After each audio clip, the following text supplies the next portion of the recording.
মনের সঙ্গে যিনি যুক্ত তিনি হলেন যোগী। হ্যাঁ, এমনটাই অপূর্ব ব্যাখ্যা করছেন স্বামী গহনানন্দজি মহারাজ। মহারাজ বলছেন, যখন কাঁদবার পালা আসে, কারো দুর্ব্যবহারে পীড়িত হয়ে নিজের ঘরে চাদর চাপা দিয়ে মুখ গুজে কাঁদো, সেই সময় কার কাছে থাকো? কাকে নিজের দুঃখের কথা বলো? কিন্তু যাকে আজীবন দুঃখের কথা বলে যাও, তার কথা কখনো শোনো না। ছোটবেলা থেকে পৃথিবীর সবার আজ্ঞা পালন করে এসেছো, কিন্তু যে মন তোমার একমাত্র সঙ্গী, তার কথায় কান দাওনি।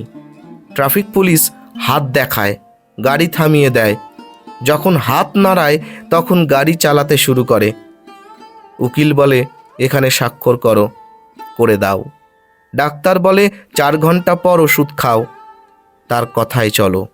সবার কথা শোনো, কিন্তু শুধু মনের কথা শোনো না।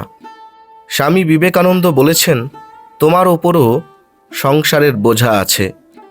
হতে পারে মনের সব কথার পালন করতে পারছো না, তাঁর কথাগুলোকে গভীরতার সঙ্গে নিও, এবং যদি পারো একান্তে কেঁদে কেঁদে, হ্যাঁ, কেঁদে কেঁদে নিজের মন থেকে ক্ষমা চাও।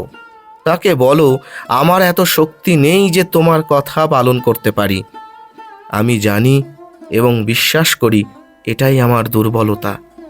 হ্যাঁ বাছা, নিজের দুর্বলতা স্বীকার করো। রোগকে চিহ্নিত করতে না পারলে তার চিকিৎসা কি করে হবে? এখন থেকে সংকল্প করো, মনের প্রত্যেকটা কথা মেনে চলবে। এটাই ধর্ম। যে মনের কথা শোনে এবং সেই অনুযায়ী চলে, সেই ধার্মিক হয়। মনের সঙ্গে যে যুক্ত, সেই যোগী। শ্রী শ্রী ঠাকুর প্রত্যেকটি কথা মা কালীকে জিজ্ঞেস করতেন, তুমি নিশ্চয়ই জানো। মনের কথা শুনতে থাকো, সেটি পালন করতে থাকো। ক্রমশ দেখবে যে মনই তোমার আত্মা, তোমার ইষ্ট দেবতা, তোমার শ্রী শ্রী ঠাকুর। এমনটাই বলছেন স্বামী গহনানন্দজি মহারাজ।